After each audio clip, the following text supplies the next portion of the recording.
இயேசுவை பாருங்களேன், அவர் சொல்லுகிறார், என்னை விசுவாசிக்கிறவன் நான் செய்கிற கிரியைகளை தானே செய்வான், இதிலும் பெரிய கிரியைகளை செய்வான்.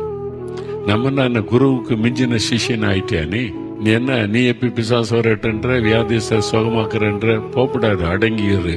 அவரை பயன்படுத்துறத பார்த்து நமக்கு பொறுக்கல, உடனே அதுக்கு ஒரு வசனத்தை வச்சு அடங்கியிரு அப்படின்னு அடிமைப்படுத்த நம்ம நினைக்கிறோம். என் குடும்பம், என் மகள், என் மருமகன் இவங்களை பயன்படுத்தும் போது மட்டும் இல்ல, என்னுடைய உடன் ஊழியர்களை பயன்படுத்தும் போது எனக்கு சந்தோஷம் வரணும் இல்ல. அப்பதான் உண்மையான தாழ்மைன்னு அர்த்தம். நம்ம தாழ்மையா இருக்க மாதிரி பேசுறோம், வெறும் வார்த்தையில இருக்குது, உள்ளத்துல இல்லையே, லைஃப்ல இல்லையே. அப்படி இருந்தா எத்தனை ஊழியரை நம்ம எழுப்பி இருப்போம், எத்தனை ஊழியரை நம்ம மேடையில நிறுத்தி பயன்படுத்தி இருப்போம் இல்ல. நம்ம யோசித்து பாருங்க. அதனால இந்த நாட்கள்ல இயேசுவை போல ஒரு தாழ்மை எனக்கு வேணும் ஆண்டவரேன்னு நம்ம கேட்கணும்.